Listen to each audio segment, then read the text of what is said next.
Un nouveau rendez-vous avec votre émission hebdomadaire Un œil sur l'actualité. Nous sommes le dimanche 11 janvier 2015 et nous sommes Charlie. C'est ainsi que nous marquons notre soutien à nos confrères de Charlie Hebdo, victimes d'un attentat barbare, lâche et ignoble. Nous prendrons le temps d'en parler dans cette émission avec notre invité du jour. Il s'appelle Jerry Tama, il est très connu sur la scène politique. Il est président du nouvel engagement togolais net et candidat déclaré à la présidentielle de cette année 2015. Monsieur Tama, bonsoir. Bonsoir. Merci d'avoir accepté l'invitation. C'est toujours un plaisir d'être parmi vous. Alors, nous sommes à l'orée d'une nouvelle année, c'est janvier. La tradition veut qu'on se présente les vœux. Quels sont vos vœux pour le peuple togolais en ce début d'année 2015? En ce début d'année 2015, je vais bien entendu me sacrifier à la tradition et présenter à l'ensemble du peuple togolais, d'abord aux militants du net et à l'ensemble des peuples togolais, mes vœux de santé. Sans la santé, on ne peut absolument rien faire.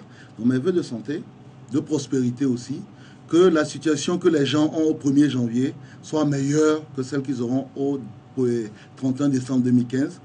Et j'aimerais particulièrement souhaiter à l'ensemble des Togolais la paix.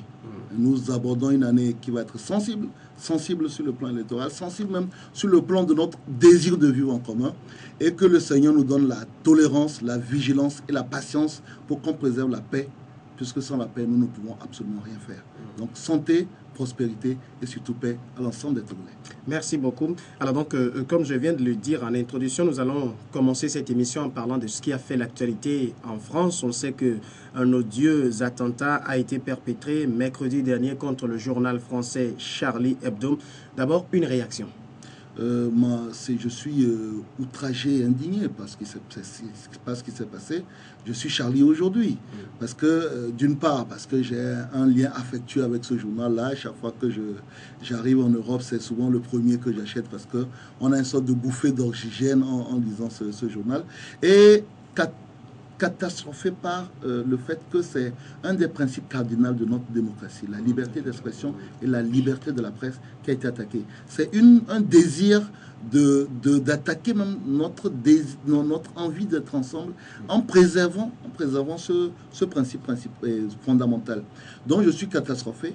Je trouve qu'on ne devrait pas tuer les gens d'une façon aussi mesquine, d'une façon aussi lâche pour leur opinion, pour leur envie même de partager des choses, une information, parce que parfois un simple dessin vaut 1000 fois mieux qu'un long discours.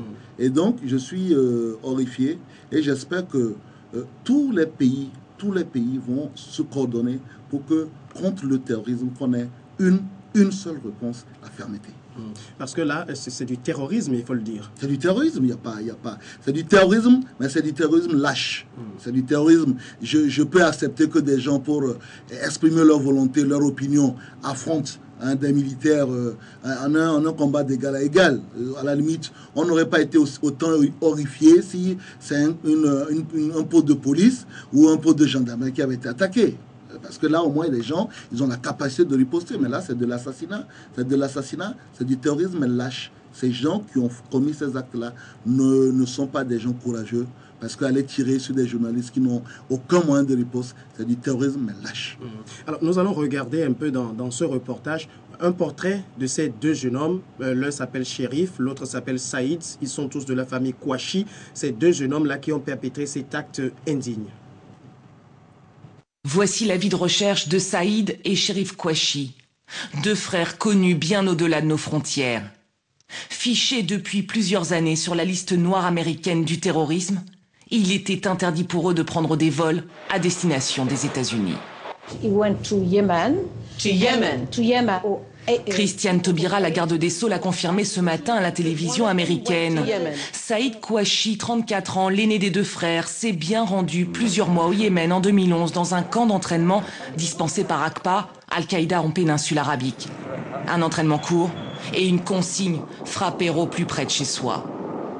Là, ce sont des stages spécialisés sur le tir, sur les explosifs. Et ensuite, ils sont renvoyés chez eux de façon à préparer des attentats avec souvent une sorte de blanc-seing pour préparer les cibles et les missions. En ce qui concerne Chérif Kouachi, le frère cadet, les services antiterroristes français l'avaient repéré en 2005. Condamné à 3 ans de prison pour avoir tenté de rejoindre la Syrie, il réapparaît en 2010 Dans l'affaire de la tentative d'évasion de Belkacem, l'un des auteurs de l'attentat à la gare RER de Musée d'Orsay. Laissé libre, il disparaît ensuite des radars des services de renseignement. Vous avez une nébuleuse qu'on ne connaît pas très bien et des gens qui adhèrent à ces idéologies et à ces groupes de manière beaucoup plus individualisée. Selon des témoins, les frères Kouachi ont revendiqué dès mercredi leur appartenance à Al-Qaïda au Yémen. Depuis 2013, Stéphane Charbonnier, alias Charb, directeur de Charlie Hebdo, était sur la liste des personnalités à abattre établie par l'organisation terroriste. Alors voilà Jerry Tama, est-ce qu'aujourd'hui, quand on voit le profil de ces deux jeunes hommes, quelqu'un allait s'entraîner au Yémen et tout, est-ce qu'on peut faire une amalgame entre le terrorisme et l'islam, qui, il faut le rappeler, est une religion de paix? Non, absolument pas. Aujourd'hui, on doit dire même que les premières victimes de ces attentats outrageux, c'est les musulmans. Les premières victimes de ces outrages à notre liberté, de ces attentats odieux, c'est les musulmans. Parce que certains esprits non éclairés ont tantôt fait de rapprochement. Non, ces gens-là sont autant combattus par les musulmans que par l'ensemble de la population. Et quand vous regardez que dans les pays comme, que ce soit en Afghanistan, que ce soit en Irak, que ce soit en Pakistan, comment ces gens-là sont combattus par les gouvernements de ces pays qui sont quand même majorité musulmans, vous comprenez qu'il ne faut absolument pas faire d'amalgame, c'est très important, il ne faut pas faire d'amalgame entre les pratiques anti-religieuse même de ces gens et la religion musulmane qui est une religion, comme on le dit, de paix, et on retrouve encore dans le Coran énormément de passages où on sanctifie la personne humaine et la dignité humaine. Donc il ne faut pas faire d'amalgame. Il faut même peut-être aujourd'hui comprendre que les actes de ces personnes desservent la religion, et c'est à nous autres qui sont peut-être d'autres religions d'être solidaires de nos frères musulmans et d'insister sur la nécessité de ne pas faire d'amalgame entre ces actes et la religion musulmane. Mais c'est vrai que ce n'est pas seulement la France, mais il y a d'autres pays. Mais comment se fait-il que, par exemple, la France, les jeunes sont de plus en plus séduits par les discours que mènent ces extrémistes-là? Peut-être aussi qu'il faut que la société française se finisse par se remettre en question. Vous savez, en France, on a quelque chose qu'on appelle le plafond de verre. C'est-à-dire qu'on le veut ou non, aujourd'hui les études sociologiques montrent que en fonction de son milieu d'origine, en fonction même de sa, que ce soit religion ou même de sa race, même si ce mot-là porte parfois conclusion, mais il y a des portes qui sont fermées. Et donc aujourd'hui, de plus en plus de jeunes se retrouvent contre un mur. Et qu'est-ce qu'ils font quand vous vous retrouvez contre un mur? C'est que, en fait, vous allez vers des prêcheurs, des prédicateurs qui vous promettent beaucoup de choses, le paradis, et ainsi de suite. Et il faut peut-être qu'il faut remettre en cause l'organisation de la société française et les fondements même de cette société française, parce que l'assimilation n'est pas un tout. On parle tout le temps de l'assimilation, elle n'est pas un tout. Il faut peut-être comprendre que quand les jeunes se retrouvent contre un mur, parce que sur le plan de l'emploi, surtout à une période où la question du chômage est très importante en France, vous imaginez qu'au moment où même les pendules sont ouvertes, ces gens-là qui sont originaires de ces milieux, de la banlieue, ont du mal à trouver du travail. Imaginez aujourd'hui le désarroi dans lequel ils doivent être pendant que le taux de chômage a titillé des sommets jamais égalés. Donc, il faut peut-être que la société revoie un peu son organisation pour faire en sorte que ces gens-là n'aient pas d'autre choix que de se tourner vers le radicalisme, vers le refus, la négation de la société, et que les gens puissent trouver d'autres ouvertures. Je pense que c'est très important. Et on ne va pas dire, il y a certains pays quand même de la région, en Europe, qui ont moins, qui sont confrontés à ce problème de façon moins importante. Il faudrait peut-être s'inspirer un peu de ces cas, parce que malheureusement, aujourd'hui, on se rend compte que ce genre de terrorisme s'externalise et on aura toujours des jeunes qui vont vouloir aller en Syrie et en Irak se battre. Et après, c'est quand même des Français. Ils reviendront. On ne pourra pas mettre les yeux sur tout ce monde-là, et on ne pourra pas mettre non plus tout le monde en prison. Aujourd'hui, on estime autour de 3000 les jeunes Français qui sont en train d'aller dans ces pays-là pour combattre. On ne peut pas les répertorier, et le reportage que vous avez fait le dit exactement. Les gens vont, et on leur donne pour mission, avec un blanc-seing en disant « choisissez vos cibles, choisissez ce que vous allez faire, nous on n'attend que du résultat ». Donc c'est ça qui est extrêmement grave, parce que Une personne, quand elle revient même de Syrie, elle ne va pas rester à perpétuité en prison. Un moment, elle va sortir. Mais c'est une cellule dormante qui peut, à n'importe quel moment, se lever et frapper. C'est ça, en fait. Il faut quand même des mesures très sévères contre ces gens-là. Par exemple, je crois que c'est le Canada ou un autre pays qui pense, dès qu'un jeune s'en va, on le déchoit de sa nationalité. Oui, bon, maintenant, après, il faut voir quel est le degré d'implication et puis de lavage de cerveau que ces jeunes-là ont eu. Vous savez, dans les années 30, les brigades rouges, les brigades internationales, les gens qui sont allés combattre contre Franco en Espagne, mais tous les jeunes qui s'identifiaient à cette idéologie allaient combattre. Aujourd'hui, à la limite des gens, aujourd'hui, comment est-ce que vous pouvez comprendre, par exemple, que la France fait la guerre contre Daesh en Syrie et en Irak. Aujourd'hui, il y a des musulmans qui combattent aussi contre Daesh. Et ceux qui avaient quitté la France pour aller combattre dans les rangs des troupes du président syrien, aujourd'hui combattent Daesh. Vous comprenez? Donc, les Syriens, l'armée syrienne combat Daesh, la France, les États-Unis combattent Daesh. Un jeune qui quitte pour aller combattre Daesh, ben, comment est-ce que vous avez dit que lui n'a pas le droit de faire une guerre que son pays fait? C'est quand même, vous comprenez, c'est-à-dire que mon pays fait une guerre, je décide aussi de combattre la même personne, et puis on me dit non, mais moi j'ai pas le droit. Donc il y a des gens qui vont vraiment de bon cœur. Tout récemment, on a montré des bikers néerlandais qui avaient décidé que Daesh c'était un ennemi à battre et qui ont quitté, qui ont laissé tout, qui sont allés combattre dans les rangs des Kurdes, par exemple. Est-ce que les Kurdes aussi sont des musulmans? Quelqu'un qui quitte aujourd'hui pour aller combattre dans les rangs des Kurdes, est-ce que cette personne-là a des choix de sa nationalité? Donc c'est extrêmement difficile. Il faut être en mesure, et là avec des psychologues et tout ça, voir exactement quel est le degré de lavage de cerveau de cette personne. Et puis il y a aujourd'hui des tentatives qui se font du côté du Danemark, où on essaie de les insérer dans la société, mais progressivement. C'est-à-dire qu'on les suit durant plusieurs années, et on voit si réellement ils ont compris la nécessité de se réinsérer dans la société. C'est extrêmement compliqué. C'est dans des pays où le phénomène n'est pas très grand, ça va.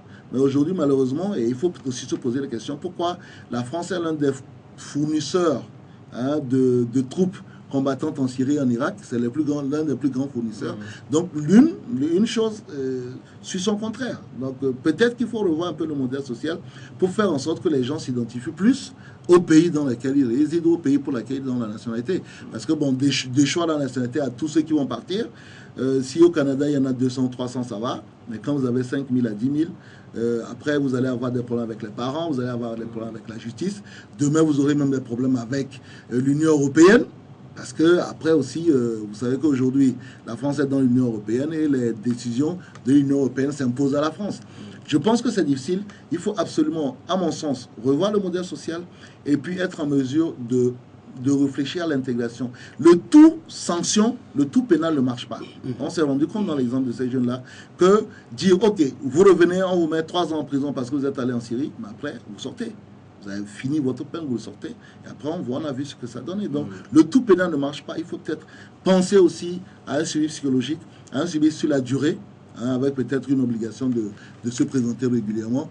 Et puis, on a vu aussi une chose qui est particulière, c'est que les armes que ces gens ont utilisées, c'est des armes de guerre, et des armes très puissantes, avec des explosifs, avec, quand on parle du Tokarev, le Tokarev est un pistolet de poing, est une arme de poing russe, qui ne circule pas partout. C'est-à-dire que donc, il faut aussi se poser la question, là hier, où est-ce qu'ils les ont eu, comment ils ont fait pour avoir autant d'armes, autant de munitions. C'est pas facile de trimballer toutes ces armes-là facilement. Elles ont une histoire. Failles dans le système. Voilà. Il n'y a pas forcément des failles dans le système. C'est vrai qu'aujourd'hui, quand on prenait les fameux Kalachnikov, avec l'explosion de l'Union soviétique, aujourd'hui, on les trouve un peu partout. Il y a beaucoup de copies. C'est pas pour rien que c'est l'arme qu'on retrouve le plus dans les pays africains. Mais il n'en reste pas moins qu'il faut les trouver quelque part, les convoyer, parce que bon, les contrôles quand même sur les filières est très efficace. Donc, ces armes-là vont avoir une histoire. On va pouvoir essayer de suivre pour voir comment est-ce que ces jeunes hommes-là ont eu autant d'armement pour pouvoir commettre les carnages qu'ils ont commis. Dernière question pour quitter ce sujet. On a vu l'intervention des forces de défense et de sécurité françaises. Quand même, il y a eu des bilans, à part les 12 morts qui ont été tués, les 12 morts de mercredi, il y a eu un mort le jeudi. Et le vendredi, lors de l'assaut, il y a encore eu 4 morts parmi les civils. Est-ce que vous pensez que les forces de défense ont réagi promptement ou ils auraient pu mieux faire? Non, moi je pense que je profite même de cette émission pour présenter toutes mes félicitations aux forces spéciales françaises. Elles ont fait montre là de tout le savoir-faire dont on le reconnaît sur le plan mondial, le GIGN qui a été fidèle à lui-même, efficace, le RAID qui a été efficace, l'EPIGN aussi qui a été efficace.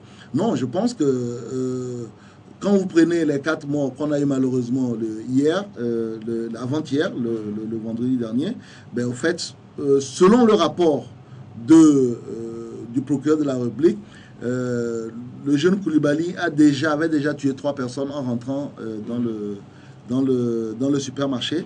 Et ils ont estimé, selon certains propos qu'il aurait tenus au téléphone, que les 4 morts, même qu'on a eu, il était le responsable de ces 4 morts-là.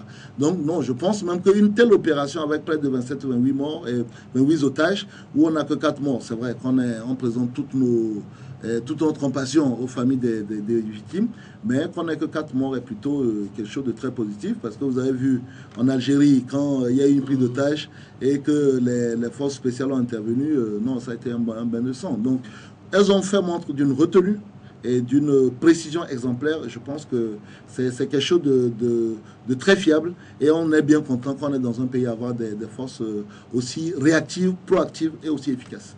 Voilà ce qu'on pouvait dire dans cette émission sur ce odieux attentat contre le journal français Charlie Hebdo. Revenons maintenant à la politique chez nous. Voilà. Le net, vous, Jerry Tama, vous avez été désigné comme candidat à la présidentielle. On va regarder dans le reportage qui va suivre le congrès de votre parti où vous avez été désigné. C'est un congrès qui intervient 10 jours après l'exclusion du net, nouvel engagement togolais de la coalition Arc-en-Ciel et du CAP 2015. Ce congrès vise donc à repositionner le net sur la scène politique et à le faire retrouver toute sa place au sein de l'opposition en tant qu'entité. Aussi, plusieurs décisions ont été prises, dont les plus importantes portent sur les questions du genre. Le Congrès s'est également penché sur les réformes constitutionnelles, institutionnelles et électorales dans un esprit de consensus. Pour les militants, ce Congrès est aussi celui de la rupture, puisqu'on ne semble plus être dans la dynamique unique de l'opposition. Les délégués du net prennent aussi une autre décision importante. Les délégués présents au Congrès demandent instamment au président national du nouvel engagement togolais de représenter le parti aux prochaines élections présidentielles. C'est donc officiel.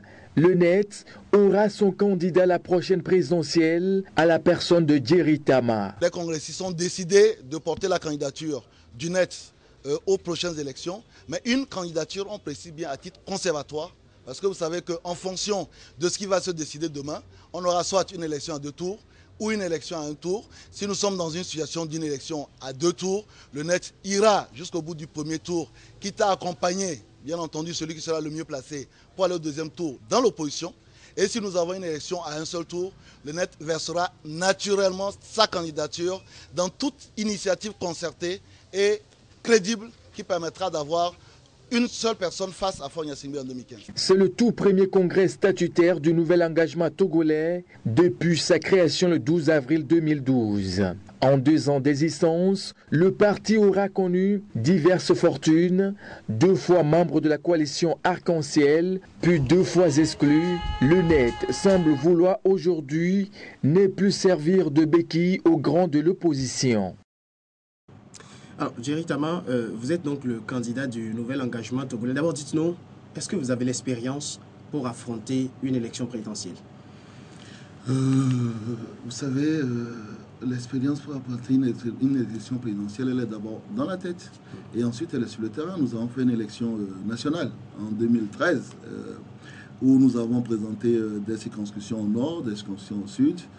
Je pense que nous avons fait sur Lomé au minimum l'une des plus grosses campagnes hein, on l'a démontré au quotidien. Et en termes d'expérience de terrain, oui, je pense qu'aujourd'hui, nous avons sur les 35 préfectures togolaises des fédérations qui sont là, qui travaillent. Nous avons une logistique qui est très importante, hein, avec, on l'a montré encore lors du congrès, hein, on a pu faire venir au moins la moitié des fédérations sur Lomé, et les autres ont envoyé des délégués par région. Et oui, aujourd'hui, nous avons l'expérience, on va dire, intellectuelle et l'expérience pratique, pragmatique sur le terrain pour affronter une élection présidentielle. Mais est-ce que ce n'est pas une trop grosse ambition là que vous avez? Non. Est-ce que vous êtes un jeune parti quand même? Oui, ben, écoutez, vous savez, aux âmes bien nées, la valeur n'attend pas le nombre des années. Et un jeune parti a justement besoin de se faire des armes. Un jeune parti, pour mûrir, a besoin de se faire toutes ces armes. Et puis, j'aimerais quand même vous rappeler que en termes de jeunes partis, il y a plus, en dehors peut-être du CAR et de la CDPA, les autres partis sont des jeunes partis. Peut-être de l'a dit. UNIR est un jeune parti, il est né la même année que nous. L'ANC est un jeune parti qui est en train de faire 5 ans. Donc il y a énormément de partis qui sont extrêmement jeunes, qui ont peut-être la même expérience. Et aujourd'hui, sur l'échiquier politique, il y a beaucoup de partis qui feront peut-être leur première expérience d'élection nationale. C'est peut-être quelque chose qui va un peu niveler les champs des uns des autres, parce que UNIR fera sa première expérience en tant que parti. L'ANC fera sa première expérience, puisqu'en 2010, c'était au nom de l'UFC. Je pense que même l'ADI dont on parle qu'elle va présenter un candidat, c'est ce qu'on a dit, fera aussi sans aucun doute sa première expérience. Donc oui, je pense que nous avons aujourd'hui, par rapport aux autres protagonistes, sans aucun doute la même chance. Alors, mais là, est-ce que ce congrès-là est intervenu parce que ça devrait arriver à cette date-là, ou bien nous savons qu'avant ce congrès, il y a eu quelques petits problèmes avec vos anciens alliés. Est-ce que c'est parce que vous avez eu des problèmes que vous avez décidé d'aller au congrès? Non, non, du tout, du tout. D'abord, avant de choisir le 30 octobre, le 31 octobre, M. Fabre comme candidat du CAP 2015, nous avions expliqué que pour nous, nous avions obligation d'organiser un congrès pour parler de l'élection présidentielle. Et par rapport aux contingences qu'il y avait à l'époque, nous avions pris un pari au niveau du bureau de dire ok, nous acceptons, nous accompagnons le processus qui se mettait en place au niveau du CAP, et ce processus-là sera entériné par le congrès qui était prévu, et là si vous allez voir nos publications que nous faisons régulièrement, et qui était prévu à la fin du mois de décembre. Donc il fallait absolument que, même si nous étions restés dans le CAP 2015, que le congrès vienne entériner le choix du bureau politique, puisque le bureau politique avait accepté rentrer dans le CAP 2015, mais il est évident que pour une question d'élection présidentielle surtout, il faut quand même que le choix du bureau soit cautionné par le congrès. Donc, c'était prévu. Nos camarades de CAP 2015 savaient qu'on allait organiser un congrès au mois de décembre. Nous l'avions annoncé dès le 3 novembre, donc 3 jours après le protocole d'accord de CAP 2015. Donc, non, il n'y a eu rien de nouveau. C'était entièrement prévu. Peut-être que la conclusion du congrès n'était pas prévue, mais pour la tenue du congrès, oui, c'était entièrement prévu. Alors, on va revenir un peu sur les problèmes que vous avez eus au niveau de la coalition Arc-en-Ciel et puis au niveau du CAP 2015. Qu'est-ce qui s'est passé? C'est vrai, vous l'avez dit, c'est un problème de CELI qui vous a amené là-bas, mais est-ce que ce n'est que ça? Ce que nous connaissons officiellement, c'est que nous avons eu au niveau de Arc-en-Ciel 14 CELI qui nous revenaient du fait que Arc-en-Ciel a envoyé la candidature de M. Sebabi, donc membre de la CDPA. Et donc, nous étions entendus en envoyant cette candidature-là que l'Arc-en-Ciel disposerait des CELI qui seront le démembrement automatique de la place qu'on a en tant que parti extra-parlementaire dans la CELI. Donc, il y a eu 14 CELI qui sont arrivés, qui devaient être, je le répète encore, on doit avoir une répartition, ce n'est pas une division à part égale, on doit avoir une répartition consensuelle. C'est-à-dire s'asseoir, dire voilà ce que nous avons et qu'est-ce que nous faisons avec ce que nous avons. Donc c'était ce qui avait été dit. Je mets encore à défi aujourd'hui quiconque de Arc-en-Ciel pour dire que c'est pas ce qu'on a dit, ce que nous avons dit. Et puis bon, malheureusement quand les places sont arrivées, on nous a appelé un soir en disant écoutez, vous avez une place. Et nous avons dit non, ce n'est ni juste ni consensuel.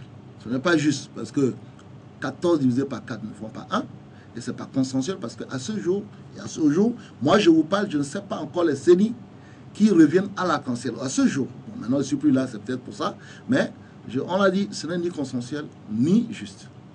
On nous a répété, c'est comme ça, c'est à prendre ou à laisser. On a dit, dans ce cas, alors quand vous dites on, c'est qui on? C'est la CDPA? La CDPA qui nous a dit, c'est comme ça, on prend, c'est à prendre ou à laisser. On a dit, ben, dans ce cas-là, on laisse.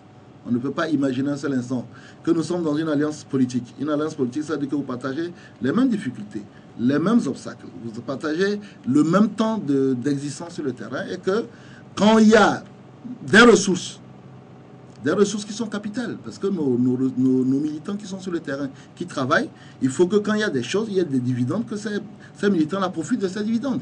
Ne nous masquons pas en ne disant pas aux gens que, ben, en fait, un représentant du CENI est payé par la CENI.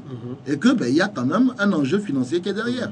Donc, qu'on ne peut pas accepter le fait que nous soyons là. Nous, on a fait notre élection tout seul, on est revenu à la coalition, on en parlera, parce que tout à l'heure dans le reportage, on a dit, est-ce qu'il y a 2 représentants, on en parlera. Mais nous ne pouvons pas accepter que quand il y a des ressources, qu'on dise non, il y en a qui sont plus habilités que d'autres. Essentiellement, que nous avons demandé une suspension, après avoir essayé de relancer tous les présidents d'Arc-en-Ciel, tous les présidents. Nous avons fait 2 choses. Nous avons dit, comme le processus paraissait irréversible, nous ne voulons pas nous associer au processus. Il ne faut pas que demain, quand on dit, ah, on n'était pas d'accord, qu'on dise, mais comment on sait que vous n'étiez pas d'accord? Donc nous suspendons notre participation. Nous demandons au coordinateur à l'époque, qui était M. Kabara, de régler le problème. Qu'on sente que c'est un problème pour nous est important.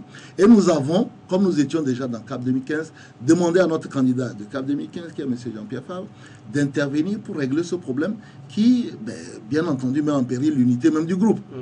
Voilà ce que nous avons fait. Et nous avons donc eu en retour une exclusion d'Arc-en-Ciel. Et puis, bon, je ne vais pas dire une exclusion de CAP 2015, mais nous avons mis une sorte d'expulsion. Parce que là, ce n'est plus une exclusion, mais une expulsion de CAP 2015, puisque du jour au lendemain, nous avons d'abord été priés de quitter une réunion de CAP 2015, et après, on s'est rendu compte qu'on n'est plus associé à aucune des activités. Le courrier que nous avons adressé au président, donc à notre candidat, est resté lettre morte. Nous avons eu un entretien téléphonique, toujours en disant, mais qu'est-ce qui se passe? On nous a dit, donc toujours avec le président de CAP 2015, à qui nous avons appelé pour dire, qu'est-ce qui se passe? Il nous a dit, je te rappelle pour te dire, à ce jour, ça fait maintenant, depuis le 5 décembre, à ce jour, ça fait plus d'1 mois, on n'a jamais eu de retour. Donc voilà comment on se retrouve subitement dans une équipe et qu'on n'a plus. Donc ça, c'est les raisons factuelles. Maintenant, s'il y a autre chose, honnêtement, il revient peut-être à ceux qui sont restés dans l'équipe de dire, écoutez, voilà les choses pour lesquelles nous ne sommes pas d'accord avec le net et que nous avons décidé de ne plus travailler avec eux. Mais comment vous expliquez-vous le fait que vous avez même fait appel à votre candidat, Jean-Pierre Favre, et que la réaction n'a pas été prompte? Pour moi, à ce jour, c'est une sorte d'incompréhension. Ce que je peux peut-être à la limite comprendre, c'est que nous étions dans un groupe, le parti était dans un groupe, et que, en réalité, on ne voulait pas de nous. Même si je rappelle encore que... Est-ce qu'il y a eu des signes avant-coureurs? Non, c'est plutôt le contraire. Parce que le jour où nous avons fait on a signé le protocole, nous, on n'était pas d'accord. On disait que c'était trop tôt et que nous ne voulions pas signer parce que, on trouvait que à partir du moment où une bonne partie, 2 grands partis, et nous en avons parlé même sur certains médias, que du moment où 2 grands partis, à savoir le CAR et l'ADI, n'étaient plus de chez nous, la dynamique unitaire n'avait plus son sens. Et qu'il fallait plutôt attendre, continuer à travailler avec nos amis pour qu'ils nous rejoignent, ensuite qu'on fasse la dynamique unitaire. Parce que vous comprenez bien que CAP 2015, même dans sa formule du 31 octobre, ne pouvait pas dire que notre candidat est le candidat unique de l'opposition. Ça n'avait pas de sens. C'est un candidat commun. Voilà, c'est un candidat commun à nous, alors que l'idée du départ, quand on se retrouvait au niveau du conclave, c'était qu'il fallait absolument que l'opposition, cette année, puisse avoir un candidat.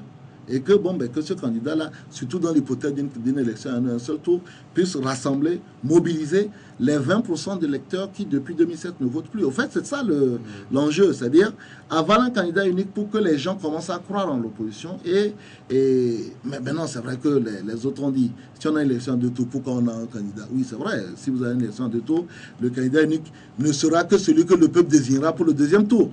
Mais à partir du moment où on n'a pas réussi à le faire, il fallait absolument mettre une pause. Et le jour, nos camarades peuvent le témoigner, le jour, le 31, nous avions passé presque 1 heure de temps à tirer un peu en disant, ben, non, ne le faisons pas maintenant.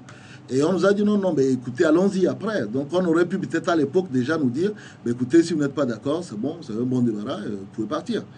Donc oui, c'est l'incompréhension. Pour nous, c'est une complète incompréhension. Au-delà du fait que les 14 sièges aient été mal répartis, est-ce que c'est le net seul qui a eu un seul siège? Non, on a eu... Bon, après maintenant, j'ai eu l'information, puisque j'ai appelé les autres, j'ai appelé le secrétaire général de l'IDS qui a dit que lui aussi il avait eu un seul siège, mais que bon, il aimerait un peu savoir exactement de quoi il en retourne. J'ai appelé... le Santé du Peuple qui a dit qu'il a eu un seul siège. Maintenant, après, je ne sais pas comment les choses se passent derrière. Moi, je n'ai pas l'habitude aussi d'aller creuser derrière. Je représente au niveau de la coalition Arc-en-Ciel les militants du net et je défends la cause des militants du net. Et quand vous avez un problème, quel que soit le problème, ben, il faut absolument trouver le moyen de vous asseoir, de discuter. Et c'est ce que nous avons demandé durant une semaine. On dit, voilà, là, nous on dit on n'est pas d'accord. Autrefois, à la Constitution, on faisait 3-4 réunions par semaine. Asseyons-nous, discutons, voilà le problème, et puis réglons le problème. Alors pourquoi vous qui avez eu un siège qui n'étiez pas d'accord, vous ne vous êtes pas mis ensemble pour vous opposer à la CDP? Les autres ont, enfin, sur les éléments que j'ai eus, et là je dis de façon factuelle, les autres ont dit, ben, on ne peut rien. C'est comme ça, on ne peut rien. Et on a même, puisqu'on a demandé aux gens de donner des noms, et ils ont donné des noms. C'est-à-dire que quand vous envoyez le nom, c'est que vous acceptez le principe, vous acceptez donc pour eux, ils se sont contentés. Ils sont contentés de ça. Nous c'est pas, encore une fois, c'est que c'est pas le fait que ce soit un siège qui pose un problème, c'est le fait qu'on ne sache pas pourquoi c'est un siège. C'est-à-dire qu'aujourd'hui, on peut vous expliquer que pour des raisons qui peuvent être rationnelles, que bon, ben écoutez, il vaut mieux que vous ayez un siège, ou bien qu'on a tenu compte de tel argument et on vous donne un siège. Moi, ça ne me dérange pas. Ça ne me dérange pas. Et sur ces questions-là, il y a d'abord le siège qu'on donne, puisque les CELI, c'est des régions. Et donc, ces CELI-là sont illustratives, en réalité, de l'occupation du terrain. Je vais vous prendre un exemple très simple. Je prends le cas de la ville de la préfecture de Doufelgou. À Doufelgou, après UNIR, c'est le net. Et le net est allé seul. C'est-à-dire que les autres étaient en regroupement. Le net a été seul. Mais après Doufelgou, vous avez le net et vous avez les autres, à savoir Arc-en-Ciel et CST. Est-ce que vous pensez que ça puisse être logique que le CAP 2015 ait des représentants dans toutes les CELI et que dans Doufelgou, où nous sommes donc la première force politique de l'opposition, qu'on ne soit pas dans la CENI? Ça veut dire que ben, l'endroit où nous pouvons avoir de la force vive, l'endroit où on peut avoir des ressources pour mieux défendre les couleurs de l'opposition, ben, c'est peut-être là où nous sommes le mieux représentés. Est-ce que ça peut être compréhensible que dans une ville comme dans un pays, dans une préfecture comme Doufelgou, que le net soit membre du CAP 2015, que CAP 2015 ait au minimum 1 ou 2 ou parfois même 3 représentants dans les CELI et que ben, qu'on n'ait pas de représentants dans une ville comme Doufelgou? Ce ne serait pas normal. C'est comme Dankpen. Est-ce que vous pouvez imaginer un seul instant que dans Dankpen, qu'on n'ait pas, par exemple, un représentant du PDP? Ce n'est pas possible. Vous ne pouvez pas imaginer un seul instant que dans Bassar, où le PDP a fait aussi un bon résultat, vous ne pouvez pas imaginer un seul instant que dans Bassar, que le représentant, qui n'est pas sur les 2 ou 3 représentants de CAP 2015, un membre du PDP. Donc, c'est ce que nous avions demandé en disant, mutualisons les énergies, voyons exactement qui vaut quoi, où, et ensuite, on place les gens là. Ben, nous, on nous a dit, prenez la cellule de Bassar. Honnêtement, moi, à Bassar, j'ai sans aucun doute un bureau, mais là, je suis moins fort, par exemple, que le PDP à Bassar. Si la grande union de l'opposition qu'on demandait existait, il est évident qu'une dame comme la dame de Sursaut Togo, serait logiquement présente dans les bureaux de vote à Bassar, puisqu'elle a fait un excellent résultat. Le Sursaut Togo a fait un excellent résultat à Bassar, a fait un excellent résultat dans le Dankpen, et que dans ces 2 lieux-là, il est tout à fait normal que pour mutualiser, parce que nous tous, moi je suis allé aux élections cette année, où est-ce que nous pêchons au niveau de l'opposition?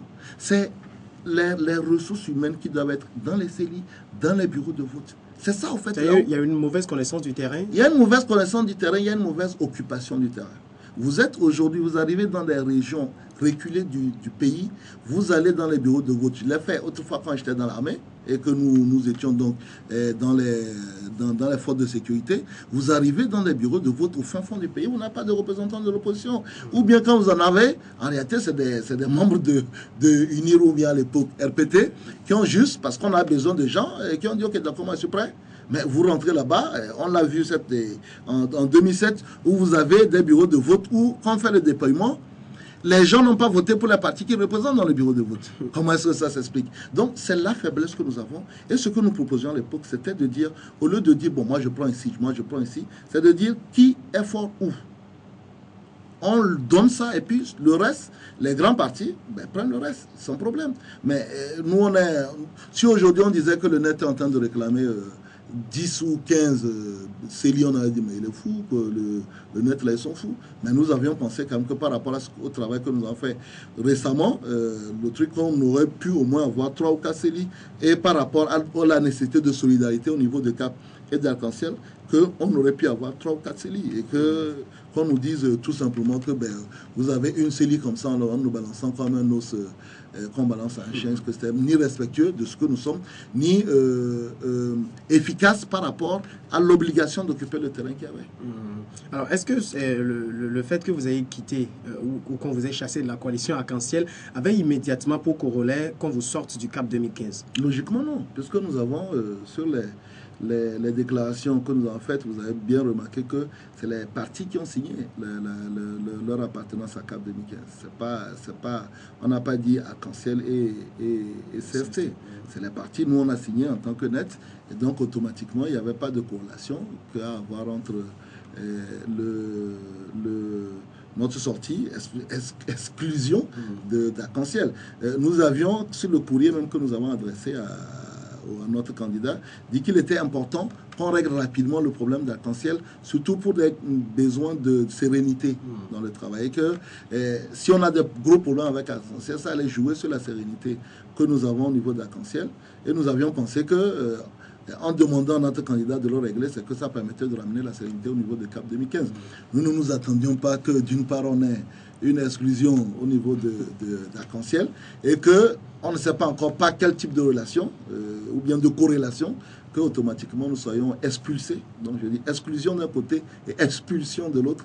On s'est retrouvé comme une sorte de SDF ou bien un sans coalition fixe. Alors, c'était au niveau de la coalition Arc-en-Ciel. Pensez-vous que le départ du CAR a un peu fragilisé la coalition et que la CDP avait cherché à monter en position de force? Mais au fait, on est dans la coalition. Pourquoi? La question aujourd'hui, c'est de se dire à quoi sert cette coalition.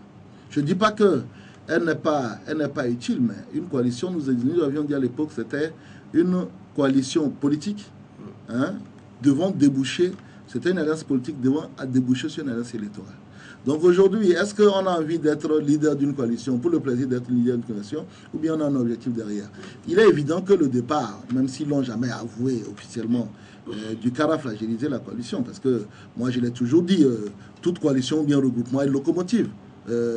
Dans la coalition Arc-en-Ciel, c'était le CAR. Dans le CAF, c'est l'ANC. Je n'ai pas vocation à aller remettre en cause une hiérarchie qui existe de fait et qui a été établie par nos électeurs.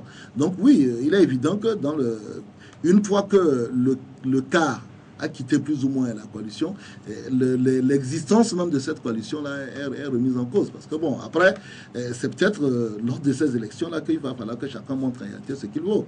Nous, et je le répète encore, parce qu'on ne le dit pas assez, on parle de l'instabilité du net. En 2012, c'est des anciens partis politiques qui sont venus voir le net en disant « Venez vers nous ». Pour qu'on aille à la coalition, on a vu les problèmes qu'ils ont passés. En 2014, c'est d'autres personnes qui appartiennent toujours à la même coalition qui sont venues vers nous en disant on oublie le passé, on a vu ce que vous avez fait sur le terrain, vous êtes sérieux, revenez.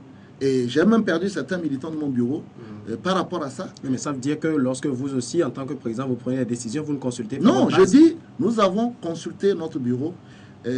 Avant qu'on ne dise oui, bien entendu, la majorité du bureau a dit oui. Mais il y a certains qui n'en voulaient absolument pas entendre parler et qui sont partis parce qu'on a décidé de retourner. Non, la décision n'est jamais celle du président. Le président a des contacts, il ramène l'affaire au bureau, le bureau national débat. C'est comme en 2012, on a perdu notre secrétaire général parce qu'on était allé à la coalition arc-en-ciel. Et en 2013, en 2014, on a perdu aussi un des membres de notre bureau parce qu'on y retournait. Oui, mais on se dit qu'il faut avoir un courage politique.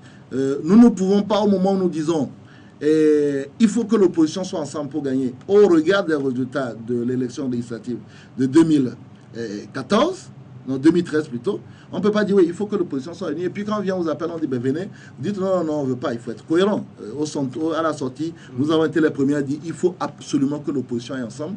Mais quand les gens viennent nous solliciter, on ne peut pas dire non. Donc c'est cette cohérence-là qui donne l'impression que nous sommes incohérents. Non, nous restons dans notre cohérence. Et à ce jour, nous avons toujours dit que si nous disons qu'il faut que l'opposition soit ensemble et que vous avez la DI qui part et que vous avez le cas qui part, on a un problème. Il vaut mieux chercher à régler ce problème-là que de partir un peu bille en tête. Au-delà de ça, Njeri Taba, on vous accuse d'être la taupe de l'opposition. Dites-moi, est-ce que j'ai en face de moi le traître, la taupe de l'opposition? Non, ça me fait marrer parce que vous savez, j'ai toujours peut-être mon ancien métier qui surnage. Une taupe, c'est quoi? Une taupe, c'est un agent double. C'est un agent double. Un agent double, quel est son travail? C'est de rester complètement masqué, transparent. Prendre les renseignements pour une puissance étrangère. Donc, disons, mettons les choses sur les noms. Supposez que je suis la taupe de UNIR, que je suis la taupe, quand on le dit, que donc Faure Gnassingbé me donne de l'argent pour que je renseigne l'opposition. Mais qu'est-ce que je dois faire? Au moment où nous avons posé nos revendications au niveau de l'arc-en-ciel, j'étais plus ou moins l'un des porte-parole de CAP 2015. J'étais en intelligence et en bon terme avec tous les responsables de CAP. J'étais peut-être l'un de ceux qui communiquaient le plus au nom du CAP 2015. Donc j'étais dans le bon rôle, j'avais la bonne place. C'est-à-dire que si UNIR voulait avoir une taupe, j'étais la taupe idéale. C'est-à-dire que je n'aurais jamais revendiqué les 4 bureaux de CELI, puisque ce que moi je demande peut-être au niveau de CELI, on peut me donner 10 fois plus que celui qui m'envoie. Donc une taupe, en réalité, n'aurait jamais osé. Ça peut être aussi une stratégie. Mais quelle stratégie? J'ai plus intérêt à rester dedans pour que jusqu'au moment des élections... Vous êtes un ancien militaire, vous connaissez bien les stratégies de camouflage. Oui, ça peut être que vous changez de stratégie, vous ne voulez pas adopter la même stratégie qu'une taupe habituelle, oui, mais et que vous changez. À la limite, c'est qu'il faut le faire donc à la veille de l'élection. C'est-à-dire qu'il faut avoir une plus grande capacité de nuisance. Il faut rester dedans, prendre une place. On était en train de mettre en place les organes de campagne. C'est-à-dire que prendre une place très importante. Et maintenant, à la veille de l'élection, badaboum, vous faites tomber le château de cartes. Mais vous ne quittez pas au moment où suffisamment longtemps pour qu'on puisse vous remplacer dans l'équipe. Non, c'est-à-dire que la taupe idéale que j'étais aurait dû rester tranquillement, continuer donc à aller... Mais là, vous n'avez pas quitté, on vous a expulsé. Non, on m'a expulsé parce que j'ai créé un problème. Parce que j'ai dit que je ne suis pas d'accord sur une répartition qui est unique. J'aurais été une taupe que je me serais tue, parce qu'en réalité, c'est ce que je gagne, entre guillemets, n'est pas ce qu'on me donne. À la limite, là, je fais qu'un jeu de rôle. Est-ce que ici, la main sur la conscience, vous pouvez dire, le chef de l'État, Faure Gnassingbé, ne m'a jamais donné de l'argent? Non, pourquoi? Parce que si on reçoit de l'argent du chef de l'État, je viens le présenter au bureau. J'ai eu 8 millions de l'État lors des élections présidentielles. On est venu le présenter au niveau du bureau. Chaque fois que j'ai eu la chance de rencontrer le chef de l'État, ça a toujours été lors des échanges de vœux. Et puis bon, enfin, peut-être maintenant que je suis candidat, je vais peut-être demander une audience générale pour pouvoir parler peut-être dans cette période-là des questions électorales. Pourquoi pas? Je suis un candidat déclaré et je peux aujourd'hui vouloir rencontrer le chef de l'État pour donner ma lecture de ce qui se passe. Mais il est évident que, vous savez, on peut encore être... Moi, je suis un passionné de la politique togolaise. J'aime ça. Et tous ceux qui me connaissent savent que je mets toutes mes ressources pour ça. Et parfois, c'est ça qui donne l'impression qu'on se dit, mais ouais, mais pourquoi lui, il prend le peu de ressources? Je suis un jeune chef d'entreprise, le peu de ressources qu'il a, pourquoi il les prend pour les mettre dedans? Parce que c'est une passion. Pourquoi? Il y a des gens qui achètent des voitures, il y a des gens qui construisent des maisons, il y a des gens qui ont des maîtresses. Moi, ma passion, c'est la politique. Donc, quand j'ai des sous, mes militants ou bien mes camarades peuvent le dire. En 2012, quand on s'est engagé en politique, on a mis énormément d'argent, on a fait une super assemblée extraordinaire, on avait l'un des sièges les mieux, hein, où certaines personnes sont venues à ce siège-là, on a fait des sièges avec plein d'ordinateurs, une connexion internet permanente, où on faisait des formations et tout ça. C'était parce qu'on a une passion pour ça. Chacun vit de sa passion et on meurt même souvent de nos passions. Moi, ma passion, c'est la politique. C'est un truc qui me plaît. Et je mets tous les moyens. Mais Dieu merci aussi, c'est que ce que je constate, c'est qu'il y a des gens aussi qui m'écoutent et qui, quand je leur sollicite un soutien, ils le font. Vous savez, la campagne qu'on a fait l'année dernière, 80% de tout ce qu'on a déployé, les affiches et tout ça, ça a été des coups de pouce que des gens ont fait. Et parfois spontanément, parfois. Et je les remercie, ceux qui suivent cette émission. Parfois, il y a des gens que tu vas voir en disant je vais payer. Ils disent ah, si c'est toi, bon, écoute, on va te faire ça parce qu'on aime bien ce que tu dis. Donc c'est tout. Donc du coup, aujourd'hui, il y a des choses qu'on fait et c'est parce que des volontaires, des Togolais de bonne foi qui écoutent ce que nous disons, qui pensent que c'est peut-être ainsi qu'il faut faire la politique, disent on ne peut pas plus parce qu'on sait quand même qu'ils sont sous radar, mais on peut faire quand même des petits gestes parce qu'on trouve que voilà, vous faites des choses assez intéressantes. Et c'est ça qui donne l'impression aujourd'hui qu'on dit ouais, mais écoutez, lui, il a trouvé l'argent. Moi j'ai entendu, il a trouvé l'argent pour faire son congrès. Il a fait le congrès dans la cour du net. Dans la cour du net, c'est-à-dire que, en plus, quand on dit la cour du net, c'est ma maison que j'ai divisée pour en faire une partie, pour faire le siège du parti. Et puis j'ai fait le congrès dans la cour du net. Ben, j'ai entendu des gens dire, ouais, mais vous pensez bien que c'est pas, il allait prendre l'argent chaque fois pour venir faire le congrès. Demain, je suis sûr que quand on va commencer dans quelques jours, on va faire une tournée. On va dire, ben, attendez, vous avez vu Jerry Thomas là, avec ces gars-là, mais c'est qu'il allait prendre l'argent pour aller faire une tournée. Bon, maintenant, après, c'est en politique. La dernière fois, quand le Cara a quitté le conclave, on a dit, c'est parce qu'ils sont allés prendre un peu. Quand Adi a quitté, on a dit, c'est parce qu'il allait prendre un peu. Donc, il y a une tradition malsaine au Togo. Quand on n'est pas d'accord avec certains courants politiques, c'est que vous êtes allé voir Fogna Singbe ou bien Yadema à l'époque. Ça ne change pas. Ça fait 20 ans, 30 ans que ça dure. On fait avec. Vous pensez, quand vous étiez au niveau de la coalition et du CAP, est-ce qu'on se comportait vis-à-vis de vous comme un traître? Est-ce que dans les comportements, vous voyez cela? Du tout. Vous savez, j'ai écrit une tribune, et je maintiens encore cette tribune, que M. Jean-Pierre Fabre, que les gens disent hautain, arrogant et tout ça, n'en est rien du tout.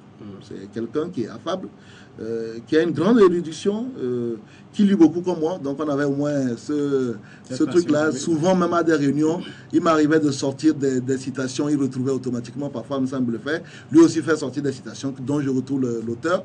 Donc oui, c'est quand même quelqu'un d'érudit et j'ai passé d'excellents moments de discussion avec lui. Je ne veux pas dire Eric Dupuis reste à ce jour un excellent ami, avec lequel j'ai de très bonnes relations. Et on rigole ensemble, même aujourd'hui. À ce jour, on s'appelle encore. Madame Adjamagbo, à ce jour, je l'ai toujours, j'ai fait une tribune où je disais que c'est la maman, la directrice d'école, et puis la consultante, parce que c'est une dame extraordinaire, elle a beaucoup de ressources. Non, je pense que je n'ai jamais eu l'impression.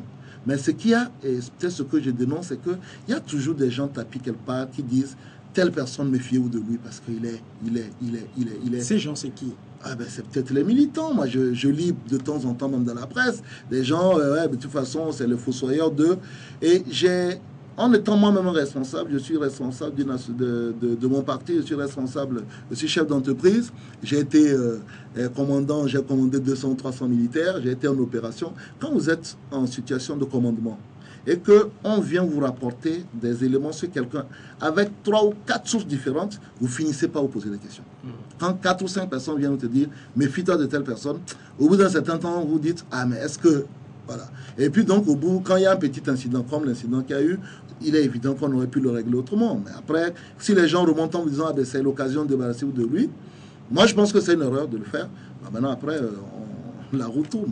Mais est-ce que là où vous êtes actuellement en face de moi, est-ce que vous vous sentez plus libre en étant seul maintenant? Oui, bien sûr, bien sûr. Vous savez, quand vous êtes dans un regroupement, vous êtes obligé d'avaler des couleuvres. Il est évident, vous soulevez vos objections dans la réunion. Si vos objections ne passent pas, vous taisez. Aujourd'hui, sur certains plans même, mes anciens camarades peuvent dire même que je suis en ce moment-là redevenu un traître parce que je prends à contre-pied certaines décisions qu'on avait prise à l'époque où j'avais exprimé mes réserves qui n'avaient pas été prises en compte, mais je n'étais pas sorti pour aller dire, moi je dis le contraire. Il est évident. Donc aujourd'hui, je peux prendre des décisions qui peuvent paraître en antinomie avec des choses qu'on a faites quand j'étais là, mais en règle générale, c'est que j'avais exprimé une position contraire qui n'a pas été prise en compte, et bon, pour les questions de discipline de groupe, mais vous vous taisez, vous n'allez pas... si vous donnez votre objection qu'elle n'est pas prise en compte, vous ne sortez pas pour dire vous n'êtes pas d'accord. Mais quand vous reprenez votre indépendance, oui, aujourd'hui, il est évident qu'on respire mieux. Alors, du coup, la question qu'on se pose, qu'est-ce que vous avez gagné en termes de popularité, en termes de points, en étant dans la coalition et au CAP?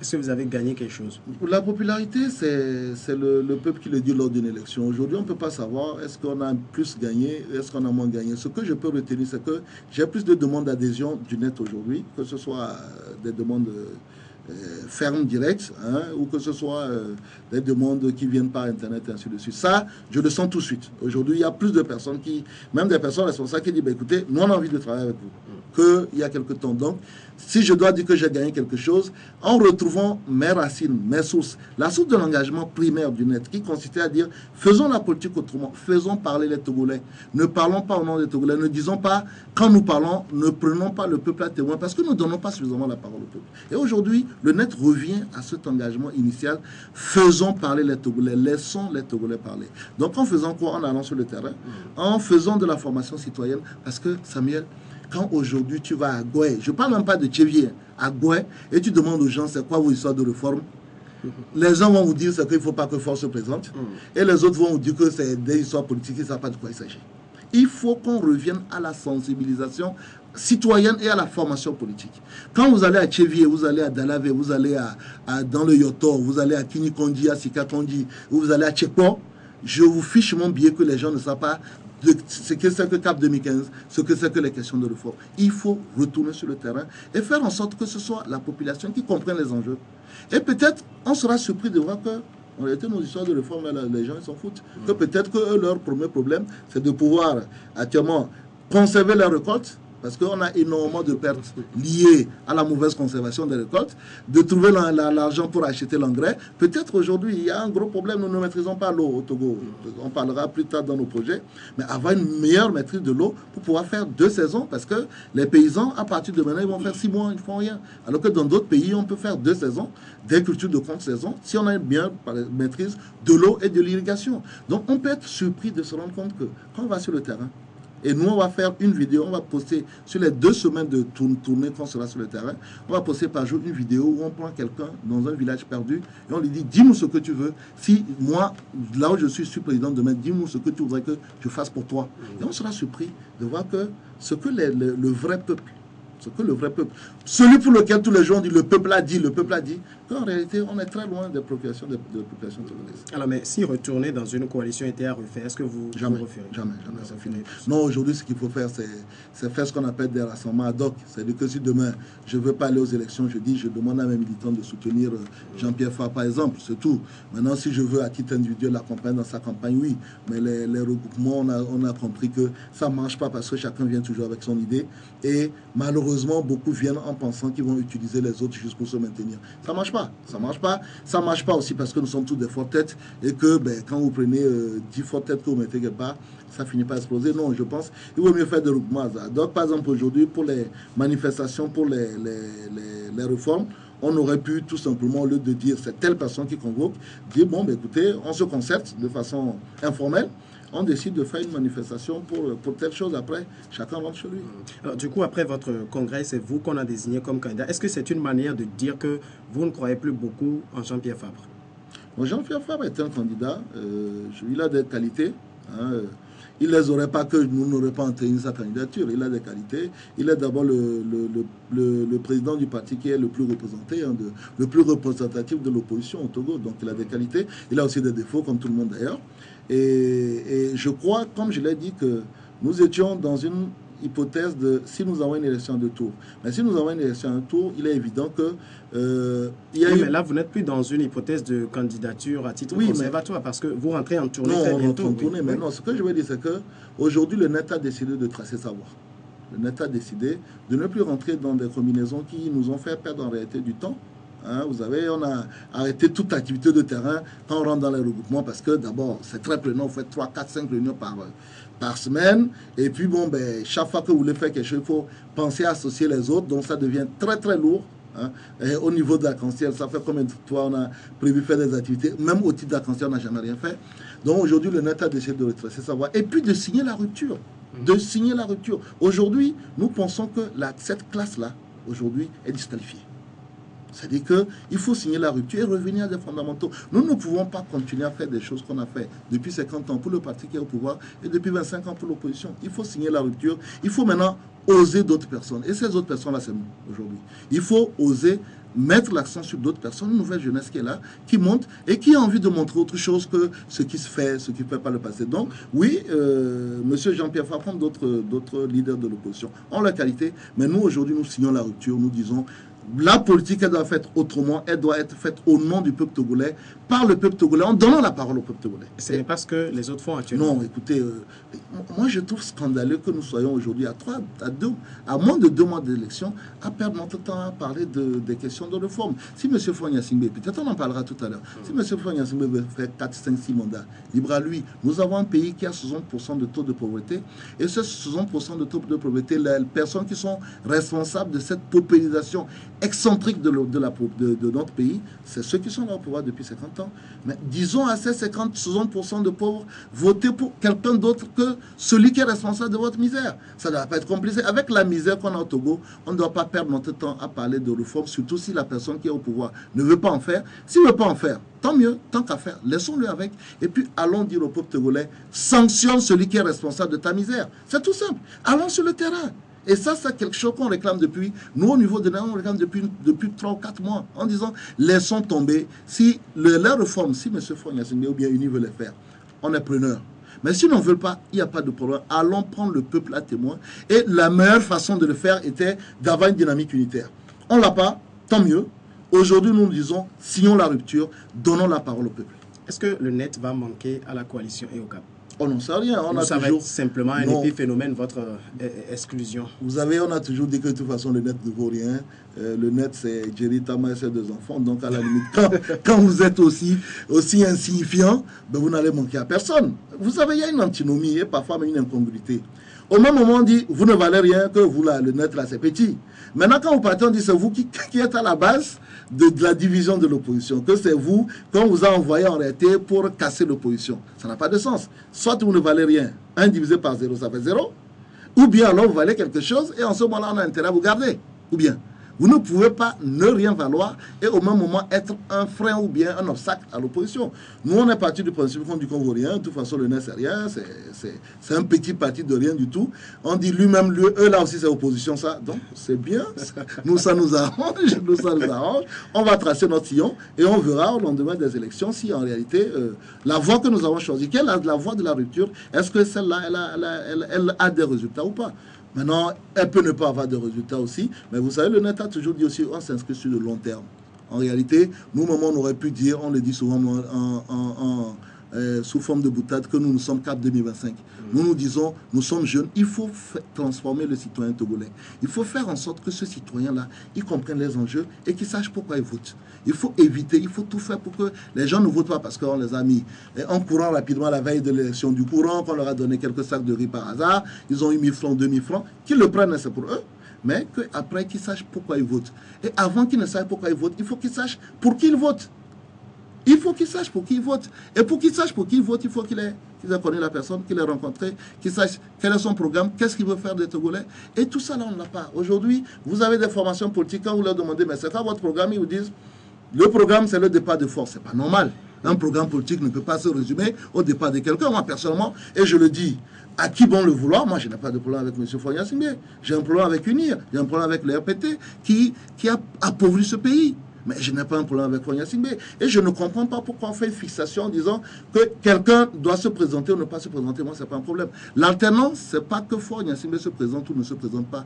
L'alternance, c'est qu'un autre parti en dehors d'UNIR vienne au pouvoir. C'est ça l'alternance.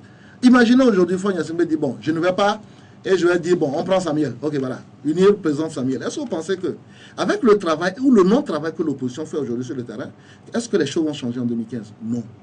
Il faut aller sur le terrain parce que la vérité est sur le terrain. Il n'y a pas autre chose. Il n'y a pas autre chose. Vous quittez, n'importe quel organe de sondage peut quitter aujourd'hui Lomé. Il prend la route nationale numéro 1 et il demande dans chaque village, est-ce que vous connaissez CAP 2015? Est-ce que vous savez qu'au Togo, aujourd'hui, il y a encore des villages où les gens ne savent pas qu'il y a demain mort? Je vous le jure. Il y a des villages, et moi, lors de mes tournées, puisque je fais du tourisme, il y a des villages où les gens ne savent pas qu'il y a demain mort. Il y a des villages, moi je vous raconte ça en anecdote assez rapidement. Je suis rentré dans un village, j'avais une 4x4 vite fumée, je suis arrivé, c'est le jour de fête, mais le jour du marché, tout le monde s'est mis au bord de la route. Moi, je faisais ma reconnaissance touristique et ils ont commencé à applaudir, unir. Parce que le seul véhicule 4x4 qu'ils ont vu dans ce village-là, c'est le véhicule de unir. Mais il y a du travail sur le terrain, cher ami. Je vous dis, je disais, si j'étais avec un journaliste, il va dire, mais monsieur Guéritama, est-ce que vous n'êtes pas d'unir et vous venez nous tromper à Lomé? Mais parce que dans ce village, le seul véhicule 4x4 qu'ils ont vu, c'est le véhicule de unir. Point barre. Ils n'en ont jamais vu rien d'autre. Et ils m'ont applaudi. Du coup, donc, je voulais m'arrêter pour prendre les renseignements. J'ai monté les vitres. Je me suis resté là en disant, bon, ça n'arrête pas. Et en plus, c'était un cul-de-sac, donc il a fallu faire demi-tour parce que nous ne sommes pas sur le terrain. Nous ne pouvons pas ne pas aller sur le terrain et après revendiquer une victoire. Et là, en ce moment-là, nous serons là pour dire non, c'est pas vrai. Donc, vous maintenez le fait que, parce que vous l'avez écrit ou dit sur une des radios, que si jamais en 2015, nous sommes en 2015, l'opposition se retrouvait à perdre les élections, qu'elle ne vienne pas dire on nous a volé. Et si quelqu'un se hasardait à le dire, on permet aux gens de les fesser. Vous maintenez cela? Je le maintiens. Pourquoi? Vous savez, depuis 2015, on dit parfois, quand vous pouvez ne pas aimer le lièvre, mais il faut reconnaître qu'il court. En 2014, ou 2013 plutôt, il y a quelque chose qui a été mis en place et qui est bien. Nous l'avons réclamé depuis, c'est le fait que les délégués des partis politiques soient dans les bureaux de vote et qu'ils soient destinataires des PV.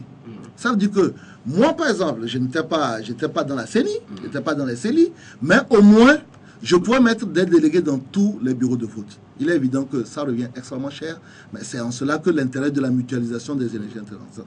Si vous avez des délégués dans tous les bureaux de vote, vous avez déjà vos membres des partis dans les bureaux de vote, en réalité, si il y a bourrage ou bien il y a fraude, c'est que vos gars n'ont pas travaillé. On est bien d'accord. S'il y a bourrage ou il y a quelque chose, c'est que vos gars n'ont pas travaillé. Il y a un problème au Togo, c'est la disposition des moyens. C'est-à-dire que là où, moi, Jerry Tama peut mettre 100 francs, unir 1 million. Donc c'est vrai que la disposition, le fossé entre nos moyens, nous en tant que l'opposition, et celui du pouvoir, c'est le jour et la nuit. Mais nous avons un avantage, c'est que le peuple, il est pauvre.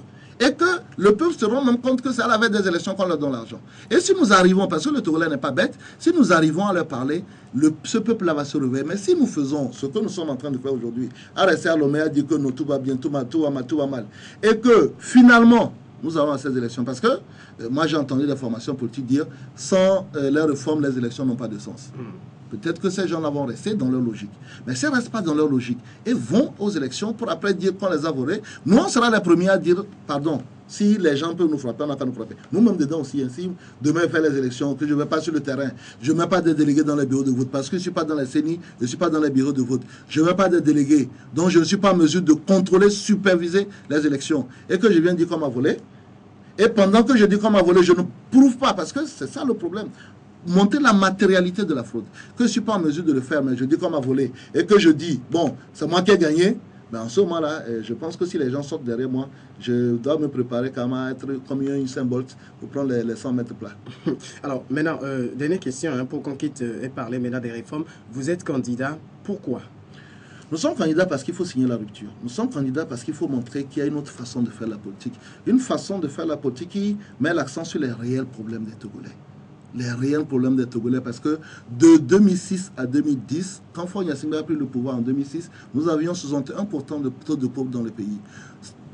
Presque 10 ans plus tard, nous avons 59% de taux de pauvres. C'est pas moi, hein, ça c'est... Vous allez prendre le SCAP, c'est le SCAP qui le dit, donc un truc hautement du pays. Donc ça veut dire qu'en réalité, l'amélioration de façon inclusive des conditions de vie n'a pas changé. Et donc, il faut faire autrement la politique. Il faut mettre l'accent sur les problèmes. Et nous, aujourd'hui, nous disons, il y a 3 points sur lesquels le net veut faire une campagne. Le premier, c'est la lutte contre la vie chère et la pauvreté. C'est très important. Le deuxième, c'est l'emploi et la promotion du secteur privé. C'est très important. Et le troisième, c'est l'implantation de la démocratie, en commençant par la décentralisation. Pour nous, démocratie au Togo, aujourd'hui, c'est décentralisation. Démocratie, décentralisation. Donc, décentralisation et renforcement des institutions. Renforcement indépendant des institutions. Donc, c'est les 3 points. Il faut lutter contre la vie chère. Aujourd'hui, nous tous on dit, donnez-nous la nomenclature, par exemple, du prix du litre du carburant. Il faut que nous le sachions. Vous comprenez? Donc, lutter contre la vie chère, c'est très important. Et en luttant contre la vie chère, on lutte automatiquement contre la pauvreté. Ensuite, faire la promotion de l'emploi. C'est vrai, il y a des efforts qui sont faits avec le Provonat, les FAEG et tout ça, mais il faut aller plus loin. Il faut soutenir les entreprises, les entrepreneurs qui sont déjà sur le terrain, qui ont déjà des résultats, il faut les soutenir. Il faut les aider à embaucher davantage et en leur donnant plus de marché, ainsi de suite. Donc ça, c'est le deuxième point qui est le plus important. Et le troisième, je dis, démocratie égale à décentralisation. C'est ça. C'est les trois points sur lesquels nous voulons insister. Et faisons la politique autrement en allant voir les Togolais là où ils sont et en leur disant voilà ce qu'il faut. Vous avez des gens qui sont là depuis 50 ans, qui n'ont pas réussi le pari du développement. Nous, on le peut. Nous, on le peut parce que voilà ce que nous allons faire si demain nous sommes au pouvoir. Est-ce que c'est ce message-là que vous irez donner lors de votre tournée que vous entamez lundi? Oui, nous allons donner ce message, mais nous allons faire autre chose. Nous allons tendre le micro au citoyen togolais, celui qui est dans le village le plus reculé. Dis-nous ce que tu veux. On ne peut pas continuer à gouverner le Togo à partir de Lomé. C'est fini ça. Aujourd'hui, on parle de déconcentration et de décentralisation. Il faut demander aux gens qu'est-ce que vous voulez et à partir de là, voir comment est-ce qu'on peut le faire. Mais nous avons aussi un autre langage à donner aux populations. Et c'est le sens même de notre devise. Sois toi-même le changement. Il faut que les gens comprennent que le changement, le développement, il est d'abord endogène. C'est les gens qui vont commencer à développer leur localité, leur région, et ensuite le Togo va être développé. C'est pour ça que la décentralisation est importante, que chacun comprenne qu'il est lui-même un facteur de développement de ce pays. C'est très important. Et pour ça, on va aller leur dire, c'est vrai, il faut compter sur le gouvernement, mais il faut compter sur soi. Quand ta maison est sale, il ne faut pas dire que c'est la faute du gouvernement, c'est à toi de le faire. Quand tu es dans un village où il n'y a pas de latrine, où donc toutes les maladies endémiques peuvent en survenir, nous sommes à la saison sèche, rien n'empêche les gens. Autrefois, vous savez, dans les villages, il y avait ce qu'on appelle les groupements, pas les groupements comme on les présente aujourd'hui, où les gens attendent que l'argent du gouvernement, mais les groupements les associatifs, où vous mettez ensemble pour construire une maison, ou vous mettez ensemble pour construire des latrines.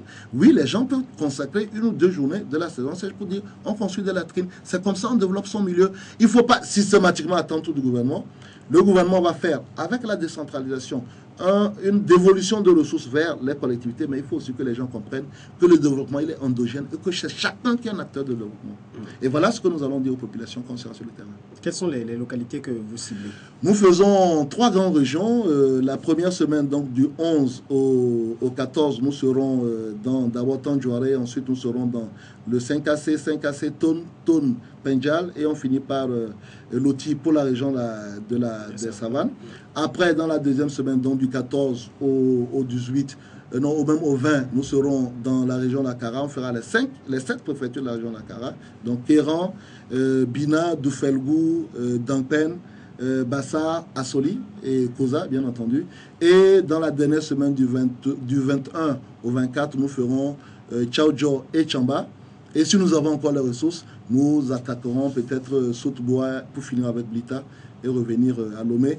Et dans le début du mois de février, nous ferons donc la région des plateaux qui est le vivier, la plus grande région. Donc nous ferons la région des plateaux et nous finirons avec la région de Maritime. Et dans toute cette tournée, nous renforçons le lien de nos fédérations et surtout nous donnons la parole aux Togolais. Il faut donner la parole aux Togolais. On va ramener avec un rapport et ce rapport-là, on le présentera à nos amis partis politiques. On le présentera aussi au gouvernement en disant voilà, nous sommes allés à la rencontre des Togolais et voilà ce qu'ils nous disent. Voilà ce que vous devez faire pour que ce pays-là se développe, puisque de toute façon, on a encore un gouvernement qui est encore en place jusqu'au lendemain des élections. Et il faut que ce gouvernement-là comprenne ce qu'il faut faire. Ensuite, maintenant, on verra tout ce qui se passera aux élections. Mais est-ce que vous avez des chances de gagner l'élection? Bien sûr. Nous avons des chances de gagner l'élection parce que nous représentons la rupture. Nous représentons cette rupture-là. Nous représentons cette nouvelle vérité qui dit aux Togolais, oui, on a tenté des choses depuis 25 ans, mais ces choses-là n'ont pas marché. On dit on ne change pas l'équipe qui gagne, mais quand une équipe perd, il faut la changer. Donc, oui, nous représentons cette nouvelle rupture. Et vous savez, nous avons un parti extrêmement jeune. Là, on part avec une délégation de 50 personnes. Dans les 50 personnes, on n'a pas une seule personne qui dépasse. Je suis peut-être même le plus vieux de la délégation. Donc, on a une population extrêmement jeune. 60% de la population togolaise a moins de 35 ans. Et nous comptons sur cette population-là pour faire en sorte que les choses changent demain. Parlons maintenant des réformes. Vous savez là où se trouve actuellement le débat. Il y a eu un blocage après les 3 jours de discussion au niveau de la commission des lois. Est-ce que vous pensez que ce débat-là, tout ce tintamarre autour est un peu malsain? Oui, c'est très malsain. C'est très malsain parce que le malheur, c'est qu'on se rend compte que... Bon, maintenant, les cartes commencent à tomber, mais le malheur, c'est que chacun a une idée de réforme. C'est ça. En fait, on parle de réforme. Tout le monde dit oui, nous voulons les réformes, mais chacun a une idée. On peut résumer la chose en ces deux choses.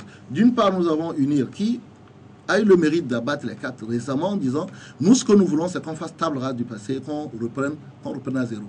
Non, UNIR a expliqué, parce que j'étais à leur conférence de presse le jeudi, ils n'ont jamais dit ça. Repartir à zéro, le président du groupe parlementaire UNIR a expliqué que c'est une formule que RFI a employée, qui a été reprise par l'opposition. UNIR dit, ce que nous demandons, c'est que comme c'est maintenant qu'on va refaire la Constitution, que tous les Togolais, y compris Faure et Sozimna Nyasingbe, aient la chance de participer. Oui, mais vous êtes en train de dire la même chose que moi, peut-être en des termes moins crus. C'est-à-dire que on reprend une nouvelle constitution qui dit que le mandat présidentiel est de 5 ans, renouvelable une seule fois. Et il faut que cette disposition-là s'applique à tous les Togolais. Donc ça veut dire que, en termes clairs, ça veut dire que Faure Nyasingbe peut encore se présenter. On parle de se présenter. C'est pour ça que je dis qu'il faut faire une différence entre mandat et candidature. Faure Nyasingbe peut encore se présenter 2 fois. Vous êtes d'accord que c'est la position d'UNIR. Donc, pendule à zéro et tout ça là, c'est du verbiage. Ok. Mais ça a le mérite d'être clair. Voilà leur position, voilà ce qu'ils déposent sur le papier. D'une part, vous avez le Karadi qui nous disent, eux, ils souhaitent que on ne parle certes pas de rétroactivité, mais qu'on considère que le mandat actuel va être considéré par la limitation du mandat et que donc Faure Nyasingbe ait la possibilité de se présenter qu'une seule fois. Vous avez l'ANC qui a dit à plusieurs reprises qu'il est hors de question que Faure Nyasingbe ait la possibilité de se présenter une 3e fois. Donc ça veut dire que la candidature de Faure s'arrête en 2015. D'accord. Donc vous avez 3 positions. Ces 3 positions-là, d'abord, c'est ça qui est malsain, parce que personne ne dit la même chose. C'est finalement pas de réforme, mais on a trois visions des réformes. Ce que nous nous disons aujourd'hui, et nous le répétons encore, c'est que ce qu'il nous faut, c'est les réformes. Si nous pouvons, aujourd'hui, par d'autres pressions, avoir les réformes sans forcément passer par ce que propose UNIR, oui. Parce que UNIR aussi, en fait, a deux choix. Soit il ne fait pas de réforme parce qu'il a la majorité pour bloquer, et puis donc c'est ouvert pour lui, ou bien il fait la réforme. Donc ça veut dire qu'il a une option qui l'arrange, et il a une option qui l'arrange moins, mais qui dit, ok, je peux prendre ça. Nous, l'option qui nous arrange, c'est de faire la réforme sans permettre à qui que ce soit de se présenter encore. Donc ce qui nous arrange, c'est ça. Maintenant, ce qui nous arrange moins, c'est le milieu entre tout ça. Okay? Que ce soit la position de l'ANC ou la position du Karadi. Maintenant, nous disons, à partir du moment où des deux côtés, il y a ce qui arrange chacun et qu'il y a des choses qui arrangent moins, mais prenons ce qui arrange moins, c'est que quels que soient les cas qu'on fait des sacrifices pour avoir des formes. Ça, c'est la première chose. La deuxième chose, on revient maintenant à la question de capacité. Qu'est-ce que nous sommes en mesure de faire? Est-ce qu'aujourd'hui, nous sommes en mesure de contraindre Faure Nyasingbe ou bien UNIR à faire les réformes si nous ne faisons pas des concessions? Non.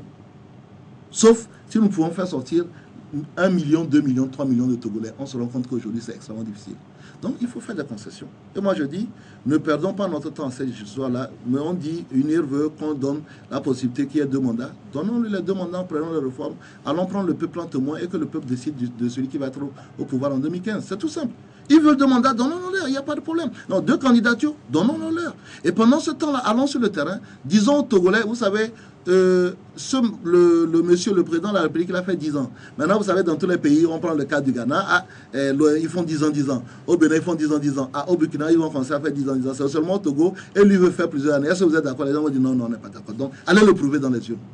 Et c'est en ce moment, Faure Nyasingbe a peut-être la légalité pour lui, mais la légitimité revient à l'opposition. Parce que c'est en ce moment qu'on va créer une onde de choc. Une onde de choc au niveau de l'opposition, disant, mais vous voyez, il a fait 10 ans, il veut encore. Et les gens vont dire, non, c'est pas bon. Et en ce moment, nous allons, et si nous avions en ce moment l'intelligence d'avoir un seul candidat, mais en ce moment-là, ça va être un plébiscite. Mais aujourd'hui, la crainte de l'opposition, l'opposition se dit, au Togo, est-ce que candidature ne rime pas avec mandat? Mais dans ce cas, il ne faut pas aller aux élections, cher ami. Dans ce cas, on reste à côté, on regarde la télévision. Ça sert à quoi de dépenser de l'énergie? Moi, je pars pour 2 semaines sur le terrain, je vais dormir dans la brousse, je vais avoir les moustiques, tous les scorpions là qui vont nous piquer. Et pourquoi? Pour eux, juste avoir, pour le plaisir? Non. Si on n'y croit pas, ça ne sert à rien d'arrêter. Si on dit que candidature égale à victoire, ben ça ne sert à rien, on laisse à côté, on regarde. Il faut qu'on soit cohérent dans nos actions. Si quelqu'un veut se présenter, ça ne va pas dire qu'il gagne. C'est pour ça que je dis cette personnalisation du débat tout autour de Forêt-Marsan. On fait comme si demain UNIR présentait quelqu'un d'autre. Par l'inoccupation du terrain qu'on est en train de faire, on va battre ce quelqu'un-là. On fait comme si demain, on prend un ministre de UNIR et de Fort, même on prend M. Omezoumou, on présente demain comme candidat d'UNIR. Avec le peu d'actions qu'on fait sur le terrain, on pense qu'on va gagner UNIR dans ce cas. La réalité, elle est sur le terrain. Donc, si on continue à dire le problème, c'est Foy Gnassingbé, c'est un faux problème. Le problème, c'est qu'il faut battre UNIR à une élection. Point barre. Le problème, c'est pas Foy Gnassingbé. On a même un président qui ne parle pas. On n'entend jamais, de temps en temps aux élections et au discours il lit et puis c'est fini. Imaginez, vous avez un ministre qui occupe du terrain comme mon frère Baora, mais qui occupe tous les jours le terrain, ou bien Maoué Zounou qui est un bon communicant, ou bien beaucoup d'autres ministres de Foy Gnassingbé qui communiquent énormément. Mais ça aurait été une catastrophe. Nous avons un candidat qui ne parle pas, qui est dans son coin, qui ne nous emmerde pas. Il y a les associations qui travaillent sur le terrain. C'est du pain béni. En réalité, notre meilleur adversaire, peut-être, c'est Foy Gnassingbé. Parce que nous, on peut occuper le terrain là où il n'occupe pas. Mais si on veut jouer, la personne ne parle pas, nous-mêmes on décide de ne pas parler. Mais il y a d'autres qui font le travail à sa place. Mais est-ce que ces autres-là qui font le travail, c'est plus facile d'attaquer, de contrecarrer des sous-fifres que de contrecarrer le patron lui-même? Comprenez? C'est plus facile parce que nous, on a d'abord une hauteur d'esprit, on a une meilleure compréhension de ce que nous voulons. Parce que vous savez, quand les gens vont sur le terrain, ils ne savent pas exactement ce que le chef veut. Donc, du coup, ils ne se prononcent pas sur certains sujets. À ce jour, les gens ont dû, quand vous regardez presque toutes les associations qui travaillent autour de UNIR, elles n'osent pas se prononcer sur la candidature de Fort. Parce qu'elles attendent. Nous, aujourd'hui, je ne vais pas dire je suis candidat. Quand je vais sur le terrain, je dis je suis candidat. Elles n'osent pas se présenter. Donc, en réalité, c'est du pain béni pour nous. Nous, on devait être en train de battre campagne pour un candidat depuis 6 mois, pendant que le vrai candidat ne s'est pas encore prononcé à ce jour, à moins de 2 mois des élections. Mais si au moment on décide de faire le jeu même de celui qui va pas sur le terrain, ça profite à qui? Ça profite à celui qui est sur place. Parce que, comme je l'ai dit, lui, quand il met 1 million, nous, on met 1 franc. Et si on n'est pas au niveau du terrain, on perd sur les 2 plans. Alors, non. Après les 3 jours de discussion en commission, on sait que ça a commencé, ça a bloqué. Ils ont créé un petit comité restreint pour discuter entre eux. Ça a également bloqué là-bas. Du coup, UNIR et ANC se renvoient la responsabilité du blocage. Alors vous, en tant qu'arbitre, à qui donnez-vous le tort là-bas? Je donne le tort à celui qui perd tout s'il n'y a pas de réforme. Qui? Et c'est l'opposition, c'est l'ANC. L'ANC perd tout s'il n'y a pas de réforme. On perd tout. S'il n'y a pas de réforme, on n'a pas limitation de mandat. Ça veut dire que la même question va se poser dans 5 ans. Donc ça veut dire que, parce qu'encore il faut le dire, dans aucun pays du monde, on a fait des réformes et ces réformes-là ont rétroagi sur le mandat passé. Pourquoi est-ce qu'en 1993, on a adopté la Constitution pour laquelle tout le monde se revendique aujourd'hui, c'est de 92. Et Yadema s'est présenté en 93 alors qu'il a déjà 26 ans au pouvoir. C'est parce que justement, ça ne pouvait pas rétroagir sur les mandats qu'il a fait précédemment. Donc on est en train de poser un débat qui n'a pas son sens. Il faut qu'on ait le courage de le dire. Et on peut dire sur l'accord politique, on dit bon, sur la question d'éthique, sur une question d'éthique, on peut dire oui, mais vous avez fait 10 ans, il faut partir. Mais l'éthique n'est pas une valeur politique, c'est dommage. Il n'y a pas l'éthique, c'est en fonction de comment on le sent. C'est sa personnalité, son éducation, sa projection. Mais ce n'est pas une valeur. Oui, Mandela a fait un mandat, il est parti. Il n'était pas obligé, il est parti. Il a dit ok, c'est bon pour moi, je m'en vais. Mais ça, c'est une question d'éthique. Mais chacun, on ne peut pas t'en vouloir en tant que politique, c'est une question d'éthique. Mais sur la question de la légalité, ben aujourd'hui, c'est du côté d'UNIR que la légalité penche. Et donc, si nous ne faisons pas la réforme, mais qui va pleurer demain? C'est l'opposition, c'est l'ANC. C'est ce qui s'est passé en 2002. Nous avons dit non, on n'y va pas, on s'en fout, tout ça. Aujourd'hui, mais qui pleure? C'est nous qui pleurons. En 2002, les gens avaient dit allez-y pour au moins avoir une minorité de blocage. On a dit jamais, on s'en fout, ils n'ont qu'à aller et puis on va voir. Aujourd'hui, qui pleure? Mais si on n'avait pas laissé le champ libre au RPT en 2002, aujourd'hui, on n'a même pas de problème de limitation. C'est pour ça que je dis, on ne change certes pas une équipe qui gagne, mais il faut changer une équipe qui perd. Quand une équipe perd, il faut la changer. Et aujourd'hui, on ne peut pas accepter que l'erreur qu'on a faite en 2002, qu'on la refasse encore aujourd'hui, parce que si on ne fait pas les réformes, c'est UNIR, c'est Fort qui gagne. Parce qu'après 2015, qu'est-ce qui risque de se passer, cher ami? C'est que soit on dissout rapidement l'Assemblée pour avoir une nouvelle Assemblée plus profitable parce qu'il faut 13 députés pour faire une modification constitutionnelle. Donc, unir en fonction des résultats qu'il aurait eu aux élections présidentielles, dire ok, je dissous, je fais une nouvelle constitution et une nouvelle assemblée. Et là, on a trop bien fait une initiative de révision constitutionnelle d'initiative populaire, un référendum. Quelle que soit l'option qu'on prend, c'est que en fonction des résultats, et si on continue à laisser du terrain, en fonction des résultats, on risque d'avoir, après 2015, ce que nous sommes en train de refuser aujourd'hui, se passer, mais ça ne donnera pas seulement 2 candidatures à Fanya Singbe, mais seulement 3 candidatures, puisque la loi n'étant pas rétroactive. On dira que le mandat de 2015-2020 n'est pas concerné par la limitation. Donc, on risque encore de donner la chance. C'est pour ça que parfois, moi, je me dis, est-ce que les gens, au Togo, on dit, n'attache pas la bouche. Est-ce que les gens ne sont pas complices quelque part? Parce que le monsieur, il veut avoir 2 candidatures supplémentaires. Donnons-lui ces 2 mandats de candidature. Ayons les réformes et allons prendre le peuple au témoin. Mais selon vous, qui bloque?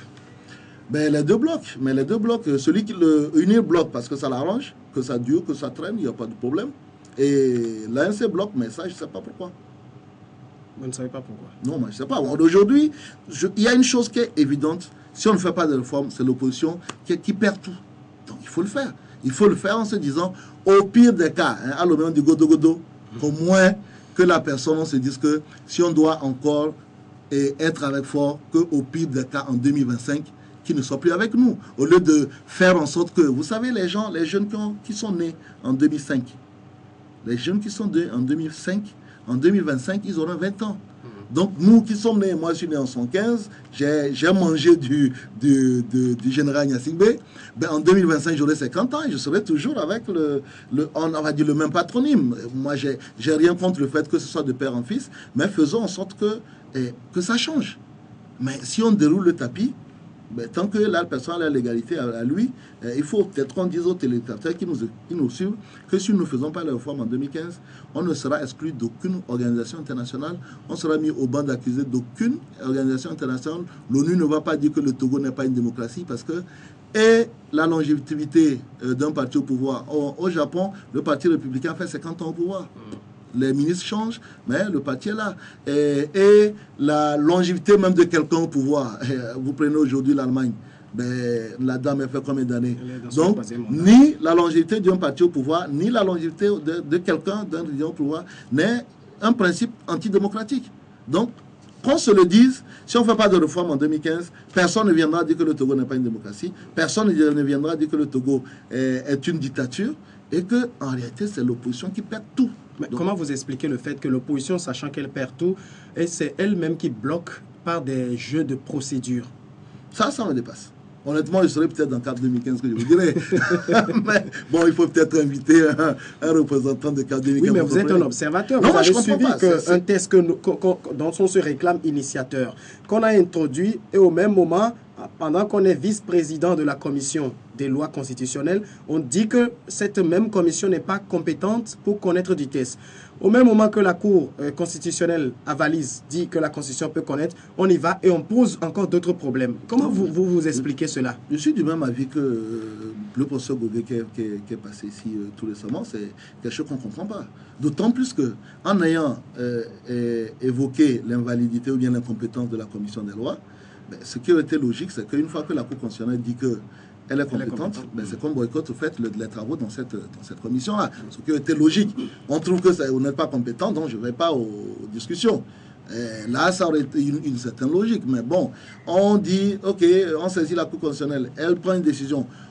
On revient à la commission des lois, on débat. Après, maintenant, bon, moi, il y a quelque chose, honnêtement, je vous dis, ça m'échappe. Je ne vais jamais faire contre certains qui disent, ouais, il y a certains qui sont contre les réformes, parce que il n'y a pas de raison d'être contre les réformes dans ce pays. Moi, je ne vois pas. Je ne vois pas comment on peut être de l'opposition et ne pas être pour les réformes. Ça n'a pas de sens. C'est aberrant, c'est tellement abscon, en fait.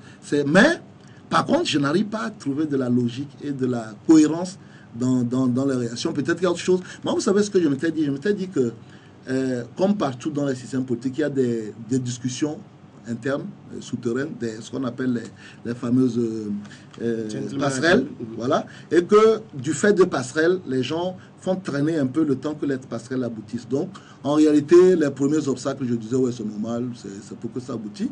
Maintenant, quand je me rends compte qu'on est dans un blocage, je dis, mais C'est bizarre, pourquoi? Parce que plus on perd le temps, plus nous on n'est pas sur le terrain. Quand vous êtes en train de remettre en cause les travaux qui se font, ça va être difficile d'aller être sur le terrain. Vous allez dire quoi sur le terrain? Et plus nous on n'est pas sur le terrain, pendant ce temps-là, vous avez vu toute la semaine sur la TVT, on voit des actions qui sont faites au titre par les militants, à juste titre d'ailleurs, hein, par les militants d'UNIR, et c'est tout à fait normal qu'à la veille des élections, les partis politiques aient des actions sur le terrain. Est-ce que la rue peut faire basculer les choses? Je ne dirai jamais. Vous savez, je ne suis pas de ceux qui disent rivière, je ne boirai pas de ton eau. Si la rue peut faire basculer les choses, donc il faut réellement que la rue fasse basculer les choses. On est en train de remarquer, si vous constatez l'affluence lors des manifestations, elle baisse. Ce n'est pas une vue de l'esprit, elle baisse. La dernière fois, elle n'était pas très bonne le lundi dernier. Maintenant, il y a une grande marche qui est appelée pour le 13. Bon, moi, je souhaite de tout mon cœur, je l'ai toujours dit, moi, j'ai participé aux manifestations. Si j'ai participé, c'est que j'y croyais. J'espère de tout mon cœur que ce moyen de pression-là puisse avoir du corps. Mais vous l'avez dit tout à l'heure, hein, quand on écoute un certain nombre de Togolais, ce ne sont pas fondamentalement les réformes qui sont leurs préoccupations. C'est comment vivre au quotidien, c'est comment faire les récoltes et tout. Nous avons une autre lecture de... Moi, je dis aujourd'hui, à la limite, je peux même dire que les réformes ne sont pas fondamentales pour le devenir des Togolais. Que les réformes, c'est au niveau de nous, les politiques. Mais les questions économiques, les questions de subsistance sont plus importantes. Et c'est les questions d'ordre social. C'est sur ça qu'on devait nous entendre. On ne nous entend presque pas sur ces questions-là. Depuis maintenant 1 année, 2 années, on fatigue. C'est le terme, on fatigue les gens avec une histoire de réforme. 2 personnes peuvent s'asseoir quelque part régler l'histoire de réforme. Puisque tout le monde est d'accord sur tout. On dit, bon, si c'est la question de quelqu'un veut avoir 2 candidatures, il faut le lui donner. Et on va sur le terrain, on le bat sur le terrain. Et pour le bas sur le terrain, il faut que les populations s'identifient à nous. Que les gens se rendent compte qu'aujourd'hui, les gens récoltent le maïs. Et à la fin, au bout de 3 mois, ben, la majeure partie de maïs, là, les puces sont tout bouffées parce qu'on n'arrive pas à les conserver. Et qu'aujourd'hui, des gens aimeraient bien, parce qu'ils sont dans des zones où ils peuvent faire 2 saisons, et que parce que nous ne maîtrisons pas suffisamment l'eau, et qu'on n'arrive pas. Il y a un projet, le projet de valorisation de la peine de mort. On a l'argent depuis près de 5-6 ans. On n'arrive pas à le faire parce que les procès sont lents, parce que les acteurs sur le terrain ne s'activent pas. Mais c'est les sujets sur lesquels nous devons intéresser les Togolais. On a 615 milliards pour le projet PNIASA. 615 milliards. C'est à peu près le budget de Togolais. Ce projet-là piétine. Et c'est à nous, les politiques, de dire, mais on ne peut pas être un pays pilote pour un projet aussi important et avancer si lentement. Parce qu'au même moment, on vous dit, ouais, ben le Togo a des excédents alimentaires, c'est des histoires. Et on n'a pas d'industrie agroalimentaire. Comment vous pouvez avoir des excédents agroalimentaires alors que vous pouvez transformer ça? Et toutes les années, on dit, ouais, on a combien de tonnes de maïs? On peut nourrir les porcs, les poulets. On importe des poulets, on importe des œufs de l'extérieur. On dit qu'on a des excédents alimentaires. C'est les sujets sur lesquels nous devons parler. Aujourd'hui, vous avez des chefs d'entreprise qui ont du mal à avoir de l'accès au crédit. Moi-même, là où je suis, je chef de crédit, je ne trouve pas. Parce qu'il faut avoir un terrain, il faut avoir un titre foncier, parce qu'il faut avoir quelqu'un qui va vous cautionner. Vous n'en avez pas. Si vous voulez, aujourd'hui, même le Faège, on vous donne quoi? Peut-être 3-4 millions. Vous ne pouvez pas créer une entreprise avec 4 millions. Pas possible. Donc, aujourd'hui, c'est les sujets qui sont les plus importants. Vous avez des gens, des jeunes qui se battent, qui créent des entreprises, qui cherchent de crédit, qui ne trouvent pas. Vous avez des gens, la question foncière. Vous imaginez la question foncière. Vous avez des gens qui épargnent toute leur vie, qui achètent un terrain, matin, on vient les faire sortir là, parce que quelqu'un avait déjà acheté un terrain, ou bien la personne l'a acheté à la veille. Mais c'est des questions qui sont importantes. La question du logement. Aujourd'hui, à Lomé, pour louer une petite pièce, si vous n'avez pas 15 ou 20 000 francs, vous ne pouvez pas la louer, alors que le SMIC, c'est 35 000. Vous faites comment? C'est les questions qui sont les plus importantes. C'est les questions sur lesquelles on doit se pencher. Les questions de réforme, c'est bon, mais à la limite, vous savez, on rencontre des Togolais qui disent on s'en fout de savoir que celui qui est au pouvoir, l'essentiel, c'est qu'on puisse manger, qu'on puisse envoyer notre enfant à l'école et qu'on puisse, quand on est malade, se faire soigner. Et aujourd'hui, nous tous, nous disons il faut tout faire pour que l'INAM puisse aller sur le monde paysan, puisse aller dans le secteur privé, pour que quand on tombe malade, parce qu'on prend la majeure partie de notre budget pour les problèmes de santé. C'est les questions qui intéressent les Togolais. Les réformes, c'est important, c'est vrai, mais ce n'est pas le sens même des préoccupations des Togolais.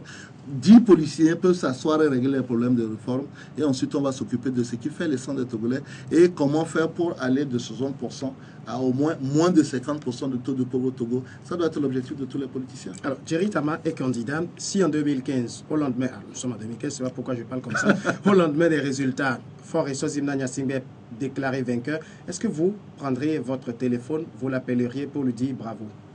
Si sur le scrutin respecte tous les canaux de transparence et de fiabilité, bien entendu, mais il faut qu'il me donne son numéro aussi pendant qu'on y est. Parce qu'il faudra bien rencontré plusieurs fois, vous ne l'avez pas eu? Il faut que je lui demande d'ailleurs. Mais s'il a la gentillesse de me laisser son numéro, oui, je l'appellerai pour le féliciter. Il s'agit d'une courtoisie républicaine. Tout autant, j'attends de lui qu'il m'appelle pour me féliciter si bien entendu je suis le candidat et le candidat élu au lendemain de ces élections. Alors, nous sommes donc à presque 2 mois de ces élections. Et puis, quand les élections présidentielles approchent, c'est des périodes très passionnantes. Même les gens ont très peur également. Ils ne savent pas de quoi demain sera fait. Est-ce que là, vous pouvez regarder dans la caméra qui est en face de vous et donner un message de paix à tout le monde? Le peuple togolais qui suit cette émission, je voudrais dire une chose, c'est que tous les politiciens togolais ont pris en compte la nécessité de préserver notre tissu social et la paix que nous avons si durement gagnée. Et je m'engage, moi d'ailleurs en tant que candidat, à tout faire pour préserver cette paix-là. Et à tout faire pour dénoncer, signaler toute tentative de déstabilisation de notre tissu social pour faire en sorte qu'au lendemain des élections présidentielles, la paix que nous avons en ce mois de janvier, que nous puissions continuer à avoir cette paix-là au lendemain des élections. Je vous remercie. Jerry Tama, cette émission sur l'actualité tire à sa fin. Elle aura bientôt 1 an. Qu'est-ce que vous pensez de cette émission? Je pense que c'est une émission qui est devenue aujourd'hui une émission incontournable. Tout le monde maintenant attend pour voir qu'est-ce qui va se passer le dimanche. Et elle a quelque chose de particulier aujourd'hui, c'est qu'au lendemain de l'émission, toute la presse parle de certains flash chocs, de certaines déclarations. Donc oui, je crois qu'aujourd'hui, c'est l'une des émissions qui, par les questions aussi de l'animateur, parce qu'il ne ménage pas ses invités, par les questions des animateurs, c'est une émission que peut-être certains leaders craignent un peu, parce que bon, il n'y va pas de même ordre, hein, le père Samuel, mais c'est une émission aussi qui est devenue très demandée, parce qu'on sait qu'on a d'abord le temps de dire ce qu'on veut, et on sait qu'on nous écoute. On nous écoute non pas seulement à Lomé, on nous écoute dans tout le pays, et on nous écoute surtout hors du pays. Donc pour moi, c'est l'une des émissions incontournables pour tout leader politique togolais. Et je suis beaucoup heureux d'avoir eu la chance aujourd'hui de passer sur votre chaîne. Je vous en remercie beaucoup. Vous le dites si bien, on a besoin de partenaires pour accompagner nos émissions. Malheureusement, on n'en trouve pas. Bon, vous savez, peut-être que par l'espèce de petites publicités que nous essayons de faire pour vous, que les partenaires viendront. Donc je profite aussi pour faire un appel à tous les partenaires de soutenir cette émission qui est l'un des remparts ou bien des soutiens, des piliers même de notre démocratie. Il faut soutenir cette émission pour faire en sorte que nous ayons encore la chance de venir nous exprimer cette émission. Avis aux partenaires, venez, on vous attend. Jerry Tama, candidat déclaré à la présidentielle de cette année, président du Nouvel Engagement Togolais. Merci d'être passé dans cette émission. C'est moi qui vous remercie. Voilà, et c'est la fin de ce numéro de ce dimanche. Merci à vous tous qui l'avez suivi. On va se retrouver le dimanche prochain. Jusque-là, gardez le sourire, portez-vous bien.